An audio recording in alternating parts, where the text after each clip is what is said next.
Hello dear students, welcome to ASC starter. Dear student, मैं आपको इस वीडियो में डेटशीट जो डीओ की तरफ से इशू हुई है इसके बारे में डिटेल से बताने जा रहा हूँ। और यहाँ पर उन बच्चों के रिगार्डिंग बताऊंगा जो बच्चे पत्राचल विद्यालय से हैं। देखिए, उन बच्चों के भी कमेंट आए कि सर क्या हमारे पेपर होंगे होंगे तो कब से होंगे, क्या हमारे इन्हीं के साथ होंगे। तो देखिए, सबसे पहले तो मैं पत्राचल विद्यालय के जो बच्चे हैं उन्हीं के रिगार्डिंग बता दूँ कि देखिए डियर, आपके जो पेपर है ना वो एनईएस के थ्रू होते हैं और आपके जो एग्ज़ाम है वो एक ही बार होते हैं। हाँ, जहाँ पे आपकी क्लासेस लग रही हैं वहाँ पे आपके टेस्ट वगैरह रखे जा सकते हैं, लेकिन पेपर ये जो यहाँ पे देख रहे हैं ना आप, ये मिड टर्म के बच्चों के हैं जो बच्चे रेगुलर पढ़ते हैं, दिल्ली के गवर्नमेंट स्कूल में पढ़ाई करते हैं। ठीक है, जो मॉर्निंग शिफ्ट वाले बच्चे हैं जो सुबह स्कूल जाते हैं उनका टाइमिंग अलग है, जो इवनिंग वाले बच्चे हैं उनका टाइमिंग अलग है। देखिए, मॉर्निंग वाले जो बच्चे हैं ना जो रेगुलर स्कूल जाते हैं दिल्ली के गवर्नमेंट स्कूल में, जो तीसरी से पाँचवीं क्लास के बच्चे हैं, उनका टाइमिंग 9:30 से 11:30 का है। 2 घंटे का एग्जाम रहेगा। इवनिंग वालों का 2 से 4 है। और जो बच्चे छठी से लेकर 8वीं क्लास के हैं उनका टाइमिंग 9:30 से 12 बजे का है। 2.5 घंटे का पेपर है। छठी से 8वीं का जो इवनिंग में उनका 2 से 4:30 है। तो आपको आधा घंटे पहले स्कूल में अवेलेबल हो जाना है। ठीक है, क्योंकि ये तो आपको पेपर देने का टाइमिंग दे रखा है, आपको आधा घंटे पहले वहाँ पे अवेलेबल होना है। क्यों? क्योंकि आधे घंटे पहले आपको 15 मिनट जो है पेपर को पढ़ने के मिलते हैं। 15 मिनट जो है आंसर शीट में पूरी जो डॉक्यूमेंट वगैरह उसके लिए, या स्कूल में कौन से रूम में आपका सेंटर पड़ा है उसके रिगार्डिंग, तो आपको आधा घंटा पहले स्कूल में अवेलेबल होना होगा। ठीक है, और ये आपकी टाइमिंग है। इस समय आपका पूरा का पूरा एग्जाम स्टार्ट हो जाएगा। मॉर्निंग वाले बच्चों का पेपर और इवनिंग वाले बच्चों का पेपर अलग अलग होता है। हाँ, इवनिंग वालों को ये फायदा मिल जाता है कि वो मॉर्निंग वाले का पेपर देख के आइडिया ले सकते हैं कि पेपर का पैटर्न कैसे रह सकता है। बाकी तैयार तो उन्हें अपने तरीके से करनी पड़ेगी। और मॉर्निंग वाले बच्चों को मैं एडवाइस करूंगा वो पिछले साल के पेपर और मिड टर्म के पेपर जो डीओ ने इशू किए हैं उसको प्रैक्टिस करें ताकि अच्छे से उनके नंबर आ सकें। अब देखिए, 26 तारीख से एग्जाम स्टार्ट है। तो सबसे पहला एग्जाम जो देने जा रहे हैं वो 8वीं क्लास के बच्चे इंग्लिश का देने जा रहे हैं। 10वीं क्लास के मैथ्स का, बेसिक स्टैंडर्ड दोनों यहाँ पे लिखे हैं। ठीक है, बेसिक वालों को बेसिक आएगा, स्टैंडर्ड वालों को स्टैंडर्ड आएगा। 11वीं क्लास का मैथमेटिक्स का है और 12वीं क्लास का यहाँ पर जियोग्राफी का है। फिर उसके बाद आप देखेंगे 27 तारीख को छठी क्लास का पेपर है। ठीक है, यहाँ पे देख सकते हैं संस्कृत पंजाबी उर्दू। 9वीं क्लास का इंग्लिश का, 11वीं क्लास का होम साइंस का और 12वीं क्लास का हिंदी का। फिर अगर हम आगे बढ़ते हैं 3 तारीख को, तो 4th क्लास का मैथ्स का है, 7th का इंग्लिश का है, 9th का मैथ्स का है, संस्कृत पंजाबी उर्दू। 10th क्लास का कंप्यूटर साइंस या इंफॉर्मेशन प्रैक्टिस का यहाँ पर आप देख सकते हैं कि 11वीं क्लास का है। और मैथमेटिक्स का जो है 12वीं का है। फिर ऐसे ही 4 तारीख का आप देख सकते हैं 3rd का ईवीएस है, 5th का इंग्लिश है, 6th का हिंदी है। ठीक है, 4 तारीख की बात कर रहा हूँ। 8th का एसएसटी का है और 11th का इंग्लिश का है। 12th वालों को फिजिकल एजुकेशन है। फिर अगर हम आगे बढ़ते हैं 6 तारीख को, तो 6 तारीख को 4th का जो ईवीएस है, 7th का मैथ्स का है और संस्कृत पंजाबी उर्दू 9th का है और 11th का जियोग्राफी है और 12th का इकोनॉमिक्स है।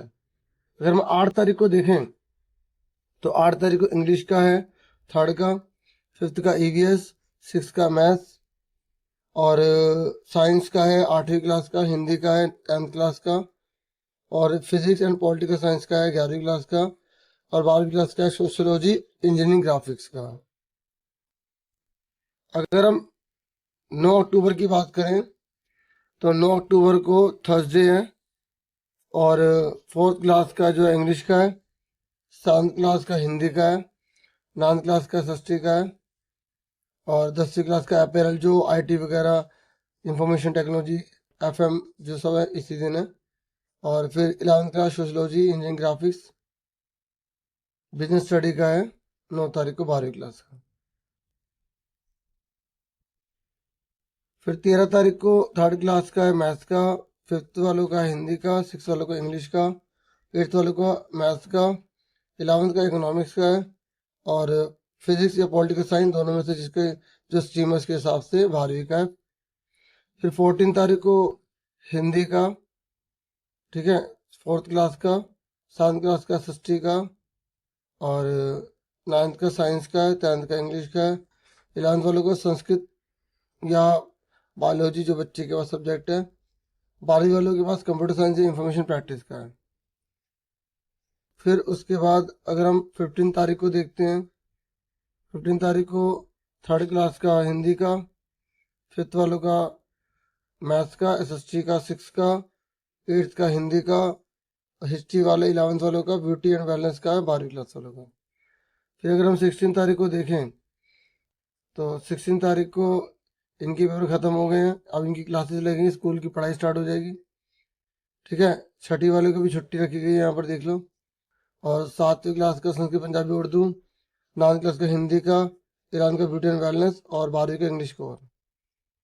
फिर 17 तारीख को अगर हम देखते हैं तो यहाँ पर आप देख सकते हैं साइंस का पेपर है 6ठी क्लास का। फिर 8वीं क्लास का संस्कृत पंजाबी उर्दू का है। फिर 9th वालों का जो IT से रिलेटेड जो FM वगैरह जो है सब्जेक्ट वो हैं। फिर 11th का अकाउंटेंसी केमिस्ट्री है और ये होम साइंस का है 12वीं का।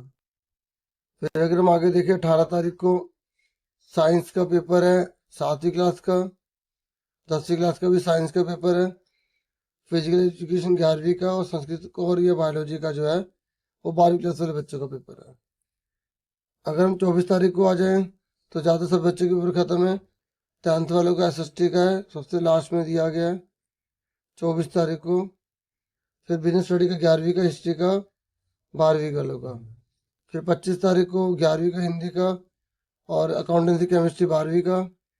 फिर लास्ट पेपर 29 को है IT रिटेल या टूरिज्म और 12वीं का है IT का। 11वीं वाले बच्चों का जो पेपर है वो यहाँ पे IT रिटेल वगैरह टूरिज्म है, ये 29 तारीख को। ठीक है, इस तरीके से बाकी मैंने आपको इंस्ट्रक्शन वगैरह बताई दी हैं, इंपॉर्टेंट इन्फॉर्मेशन भी आपको दे दी है सारी। बाकी स्कूल मैनेजमेंट के रिगार्डिंग है बाकी PDF में। ठीक है, तो इतना ही था इस वीडियो में। वीडियो को लाइक, चैनल को सब्सक्राइब कीजिएगा। मैं स्कूल के रिगार्डिंग बहुत सारी वीडियोस बनाता हूँ, बाकी जो जो डाउट्स थे मैंने आपको क्लियर कर दिए। ठीक है, तो आपकी फिर सेकंड टर्म की आपको तैयारी करनी पड़ेगी। ये टीचिंग डेज लिखे हैं तो इन बच्चों को स्कूल जाना है, बाकी इनके तो एग्ज़ाम होंगे। ठीक है, तो इतना ही था इस वीडियो में। वीडियो को लाइक, चैनल को सब्सक्राइब करें।